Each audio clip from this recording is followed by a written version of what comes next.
Okay, welcome to 1.8. This is estimating sums and differences. So we have talked about different ways and why we estimate numbers.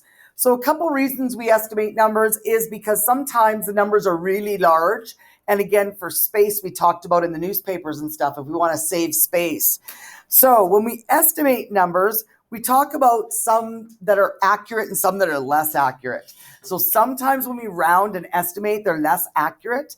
But sometimes we don't need those accurate numbers, so we're able to. For example, if I wanted a rough population count of Sylvan Lake, I would probably round it to 15,000, okay? It might be a little bit less, a little bit more, but I would approximate it to about 15,000. So it says, estimates become less accurate as we round to larger place values. So if we round to the tens, the hundreds, the thousands, the millions, they become less accurate as they become bigger. However, if we use the smaller place values, they will stay closer to the actual number, okay? So they are more accurate to the lesser place values. So the ones, tens, and hundreds, those are easy for us. And we're talking about where the decimal lands. So if you notice, some of you, we have a THS at the end of these guys. And at the top of these guys, there's no THS in.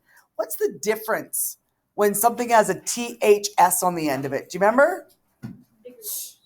So hundreds and thousands. Hundreds and thousands. Yeah, that's what it is. So if I had the number line, nice.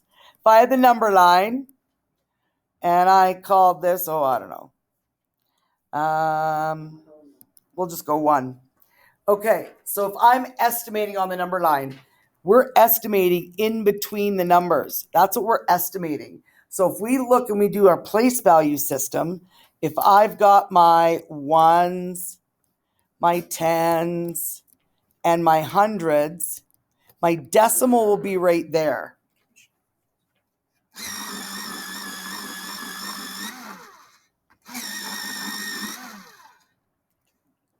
So as we move to the right, now we're past the decimal. When we work on the right-hand side, we get more accurate.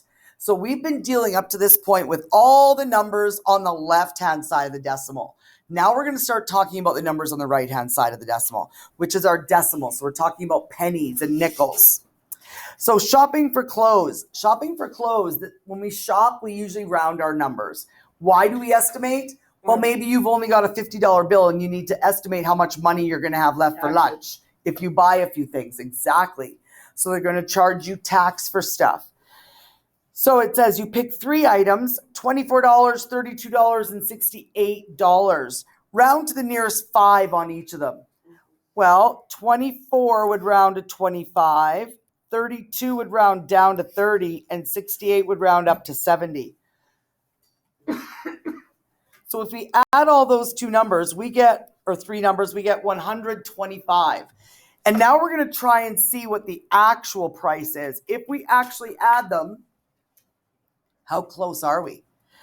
We end up with 123.93. If we take our number, 125, and we subtract 123.93, we're within $2.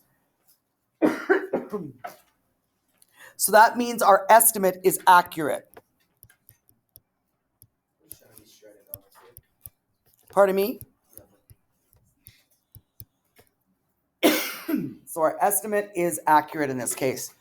So why do we round? So that we have enough money. And it's usually for money that we round. And temperature is another reason we round numbers. That's the end of lesson 8.